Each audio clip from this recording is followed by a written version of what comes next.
ஏக இறைவனின் சாந்தியும் சமாதானமும் நம் அனைவரின் மீதும் உண்டாவதாக. எல்லா புகழும் இறைவன் ஒருவனுக்கு. நம்ம தினமுமே படிப்பினை தரக்கூடிய சில நிகழ்வுகளை பார்த்துட்டு வரோம். அதே மாதிரி வரலாற்று நிகழ்வுகள் இதையெல்லாமே கலந்து பார்த்துட்டு இருக்கோம். இன்னைக்கு பார்த்தீங்கன்னா ஜம்ஜம் கிணற்றை சுத்தம் செய்யும் போது நடந்த நிகழ்வை தான் நம்ம பார்க்க போகிறோம். சுபஹானல்லாஹ். நமக்கு எல்லாருக்கும் தெரியும் ஜம்ஜம் தண்ணி அப்படிங்கிறது இன்னைக்கு நேற்று வந்தது கிடையாது. அது பார்த்தீங்கன்னா பல்லாயிரம் ஆண்டுகளாக இருக்கு. அதுவும் இப்ராஹிம் அலைஹிஸ்ஸலாம் அவர்கள் அவங்களுடைய குழந்தை இஸ்மாயில் அலைஹிஸ்ஸலாம் அவர்களை விட்டுட்டு போறாங்க. விட்டுட்டு போகும்போது தண்ணி தாக அந்த குழந்தை அழுது கொண்டே காலை தரையில் அடிக்குது. அப்போது ஊற்று பெருகுது. அது நடந்து பார்த்தீங்கன்னா ஒரு 4000 வருஷத்தெல்லாம் கடந்துருச்சு. அப்போ எத்தனை தலைமுறைகளாக பார்த்தீங்கன்னா அந்த ஜம்ஜம் தண்ணி இருக்குதுன்னு தெரிஞ்சுக்கோங்க. அதனுடைய புனிதத்தன்மையை தெரிஞ்சுக்கோங்க. அதை சுத்தம் பண்ணும் போது நடந்த நிகழ்வு தான் நம்ம இன்னைக்கு பார்க்குறோம். அதுவும் ஜம்ஜம் தண்ணிக்கு பார்த்தீங்கன்னா இன்னைக்கு அதுக்கு நிகரான ஒரு ஹோலி வாட்டர் இல்லைன்னு சொல்லலாம். எல்லா மதமும் என்ன பண்ணுறாங்கன்னா மற்ற மதத்தில் இருக்கக்கூடிய சில விஷயத்தை எடுத்து வச்சுக்கிறாங்க. என்ன பண்ணுவாங்கன்னா இவங்க ஏதாவது செய்கிறாங்கன்னா அதை நாமளும் செஞ்சு அதுக்கு ஈக்குவலாக தான் எங்கள் மதமும் இருக்குன்னு காட்டணுங்கிறதுக்காக என்ன பண்ணுவாங்க மற்ற மதங்களும் ஹோலி வாட்டர் அப்படின்னு சொல்லக்கூடிய பேரில் ஏதோ வாட்டர் வச்சு அதை என்ன பண்ணுறாங்க அவங்க தெளிக்கிறாங்க. மோஸ்ட்லி அதுக்கு என்ன பண்ணுறாங்கன்னா அவங்க ஒரு நதியிலிருந்து அந்த தண்ணியை எடுத்துகிட்டு வராங்க. ஆனால் ஜம்ஜம் தண்ணிங்கிறது அப்படி கிடையாது. அது ஒரு நதி கிடையாது, அது ஒரு கிணறு. அதுவும் ஒரு இடத்துல தான் இருக்குது, அது பல இடத்துல கிடையாது. நதி அப்படிங்கிறது எங்கிருந்து ஓடி வருது, எங்கிருந்து உருவாச்சு, அது எங்க போய் சேரப்போகுது, எத்தனை பேர் அதை பயன்படுத்தினாங்கலாம் இருக்கு. ஆனா ஒரு கிணறு அப்படிங்கிறது ஒரு இடத்துல இருக்கக்கூடிய ஒரு விஷயம்தான். அப்ப அந்த ஜம்ஜம் தண்ணிங்கிறது எத்தனை பேர் ஹோலி வாட்டர் அப்படிங்கக்கூடிய பேர்ல அவங்கவுங்க மதத்துல ஏதாவது ஒரு விஷயத்த செஞ்சாலும் கூட ஜம்ஜம் தண்ணி தனித்து தான் நிக்குது. அதை அவர்களால் அசைச்சு பார்க்க முடியலன்னு சொல்லணும். அப்படி பாத்தீங்கன்னா ஜம்ஜம் தண்ணி தனித்துவமா இருக்கு, அதுல என்னதான் இருக்குதுன்னு சொல்லிட்டு ஆராய்ச்சி பண்றாங்க. அந்த சமயத்துல தான் பாத்தீங்கன்னா அதை சுத்தம் பண்ணுறதுக்கான ஒரு தேவையும் வருது. ஃபர்ஸ்ட் அந்த ஆராய்ச்சிகள் எதுக்காக பண்ணுறாங்கன்னு பார்த்தீங்கன்னா இதில் ஏன் தண்ணி குறையாமல் இருந்துக்கிட்டே இருக்குது அப்படிங்கிறத ஆராய்ச்சி செய்கிறாங்க. ஏன்னா ஒரு 4000-5000 வருஷமா ஒரு இடத்துல ஒரு கிணத்துல ஒரு ஆற்றுல கூட கிடையாது, ஒரு கிணத்துல என்ன பண்ணுறாங்க தண்ணி நிறைஞ்சே இருக்குதுன்னா எல்லாருக்கும் ஒரு சந்தேகம். எடுத்துக்கிட்டே இருக்கிறாங்க. அதுவும் ஹஜ்ஜுக்கு போகிறவங்களாம் இன்னைக்கு நேரத்துலாம் இல்லை, எப்பயுமே கேனாக எடுத்துகிட்டு வராங்க. எல்லாருமே அங்கே குடிச்சிட்டு இருக்காங்க, அங்கே போனால் புழங்கிட்டு இருக்காங்க.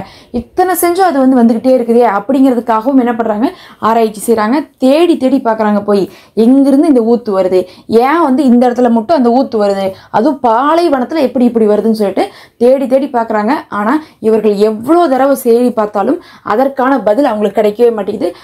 அது எங்கிருந்து உருவாகுதுன்னே தெரியாம தரையிலிருந்து வந்துகிட்டே இருக்குது. அதே சமயத்துல அதை தவிர ஏன் மற்ற பக்கம் அது வரல? இப்போ ஒரு இடத்துல தண்ணி இருக்குன்னா நம்ம வாழக்கூடிய இடத்துல வீட்டுல இங்க போட்டா போர் இருக்குன்னா அப்படியே பக்கத்தால போட்டாலும் போர் தண்ணி வரும், அப்படியே பக்கத்தால போட்டாலும் போர் தண்ணி வரும். இந்த ஏரியாவே நல்லா தண்ணி வருதுன்னு சொல்லுவோம். ஆனா அப்படி கிடையாது. ஜம்ஜம் தண்ணிங்கிறது ஒரு குறிப்பிட்ட ஏரியாவில இருந்து மட்டுமே பாத்தீங்கன்னா அந்த தண்ணி வருது.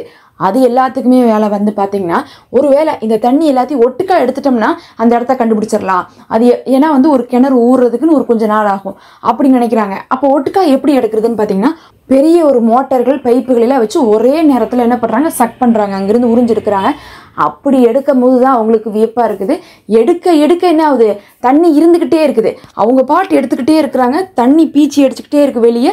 ஆனால் பார்த்தீங்கன்னா உள்ள ஃபுல்லாக தண்ணி வந்துக்கிட்டே இருக்கு. இவங்களால தரையை பார்க்கவே முடியல, அப்படி ஒரு நிலைமை வருது. அதுக்கு பிறகு அந்த ஒரு முயற்சியை கைவிடுறாங்க.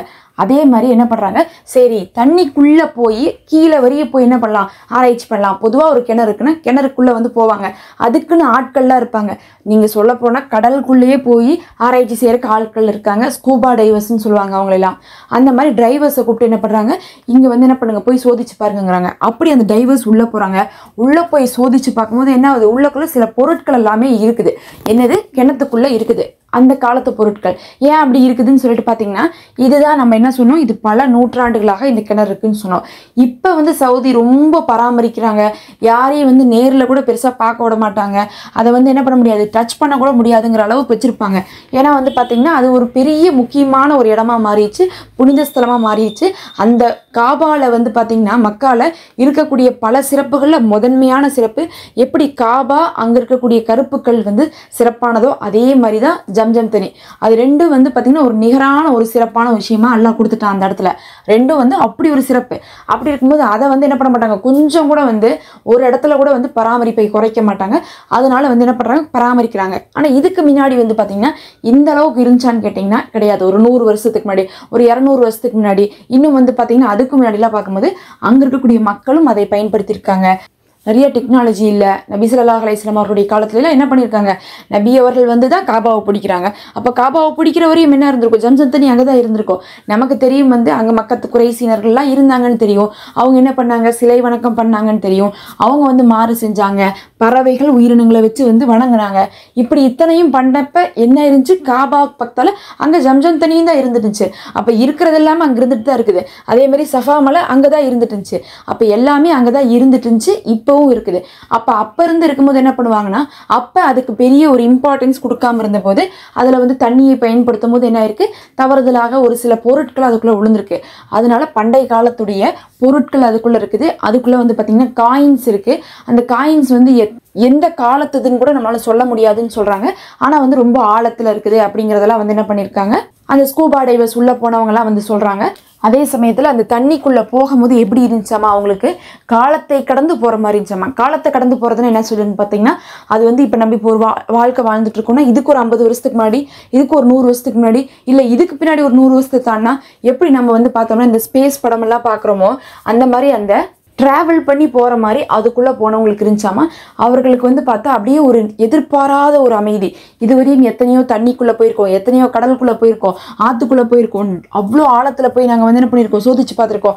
அப்போயெல்லாம் எங்களுக்கு இல்லாத ஒரு அமைதி, ஒரு இது இந்த தண்ணிக்குள்ளே மட்டும் இருந்துச்சு. உலகமே வந்து அமைதியான மாதிரி இருந்துச்சாமா. அந்த தண்ணிக்குள்ளே போகும்போது ஒரு நிமிஷம் அந்த உலகமே நின்று போன மாதிரியும் அப்படியே முன்னோக்கி பின்னோக்கி போகிற மாதிரியும் இருந்துச்சுன்னு சொல்லிட்டு அவங்க சில அற்புதங்களெல்லாம் உள்ளே போனவங்க வந்து சொல்கிறாங்க. அதுக்கப்புறம் உள்ளே இருக்கிறத எடுக்கிறதுக்காக என்ன பண்ணுறாங்க, சில மோட்டர்லாம் போட்டு தண்ணியெல்லாம் ட்ரை பண்ணுறாங்க.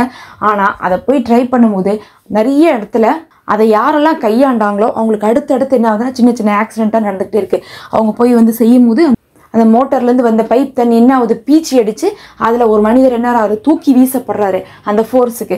சரி, இது அவங்களுடைய மோட்டருடைய ஃபோர்ஸ் தான், அதனால தான் இப்படி நடக்குதுன்னு சொல்லிட்டு மறுபடியும் சுத்தம் பண்ணலாம், அடியில் இருக்கக்கூடிய பொருட்களை எடுக்கலாம்னு சொல்லிட்டு மறுபடியும் ட்ரை பண்ணுறாங்க.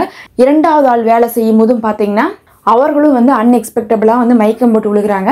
உடனே என்ன பண்ணுறாங்க, இந்த ஒரு காரியத்தை அப்படியே வந்து சவுதி கவர்மெண்ட் நிறுத்திடுறாங்க. அது ஏற்கனவே சுத்தமாக தான் இருக்கக்கூடிய விஷயமா இருக்குது. அதுக்கு பிறகு வந்து பார்த்திங்கன்னா அந்த மாதிரியான விஷயங்களை செய்கிறத அவங்க தவிர்த்து கொண்டாங்க. அல்லாஹுடைய ஜம்சம் கிணறு அப்படிங்கிறது பார்த்திங்கன்னா சுத்தத்துக்கே வந்து பார்த்திங்கன்னா பெயர் போனதுன்னு சொல்லலாம்.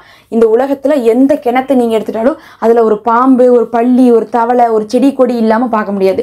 எல்லாத்துலேயும் செடி கொடி இருக்கும், பாம்பு பூச்சிலாம் இருக்கும். ஆனால் ஜம்சம் தண்ணி பாருங்கள், எங்கேயாவது பாசி பிடிச்சிருக்கா. நமக்கு வந்து பார்த்திங்கன்னா எத்தனை பேர் ஹஜ்ஜுக்கு போயிட்டு வந்து கொடுத்துட்டே இருக்காங்க. ஒரே டேஸ்ட்டு ஒரே மாதிரியே இருக்கும். வருஷத்துக்கு வருஷம் மாறுதா, கிடையாது. ஒரே டேஸ்ட்டு ஒரே மாதிரி இருக்குனாவே அது வந்து சுத்தம் பண்ணவே தேவையில்லை. அதனுடைய புனிதத்தன்மையை அல்லாஹ் பாதுகாக்கிறான்னு அர்த்தம். அப்போ அந்த தண்ணிக்குள்ளே பூச்சிப்பட்டு கூட இல்லை, செடி கொடிகள் இல்லை, எதுவுமே உயிரினங்கள் வாழாது. அப்போ எதுக்கு அந்த தண்ணி சுத்தம் பண்ணணும் அப்படிங்கக்கூடிய அவசியமே கிடையாது. அதே மாதிரி அதுக்குள்ளே இருக்கக்கூடிய விஷயங்கள் அப்படிங்கிறது அல்லாஹ் தான் ஒவ்வொரு நபிமார்களுடைய காலத்துக்கும் அல்லாஹ் ஒவ்வொரு அதிசயத்தை காட்டி கொடுத்தான். அதுலேயும் மூசா நபியுடைய உம்மத்துகளுக்கெல்லாம் வந்து பார்த்திங்கன்னா அல்லாஹ் மண்ணு செல்வா அப்படிங்கக்கூடிய உணவையெல்லாம் கொடுத்தான். அந்த மாதிரி நமக்கு ஜம்சம் தண்ணியை அல்லாஹ் வந்து பார்த்திங்கன்னா ஒரு சிறப்பாக கொடுத்துருக்கான். அல்லாஹ் அதை வந்து நோய் நிவாரணையாகவும் ஆக்கி வச்சிருக்கான், உங்கள் தேவைகள் நிறைவேற்றுவதற்கும் ஆக்கி வச்சிருக்கான். நீங்கள் எப்போது ஜம்சம் தண்ணியை குடித்தாலும் எந்த நியத்து வைத்து குடிக்கிறீங்களோ அதனுடைய பலன் உங்களுக்கு கிடைக்கும். நீங்கள் ஜம்சம் தண்ணி குடிக்கும் போது உங்களுக்கு என்ன நிகழ்வுலாம் நடந்திருக்கு, என்ன நல்ல நல்ல விஷயங்கள் நடந்திருக்குன்னு சொல்லிட்டு கமெண்ட் பண்ணுங்கள். அல்லாஹ்வே போதுமானவன். அஸ்ஸலாமு அலைக்கும் வரஹ்மத்துல்லாஹ். மறக்காமல் சப்ஸ்கிரைப் பண்ணிக்கோங்க. இந்த வீடியோவுக்கு ஒரு ஹைப் கொடுங்க.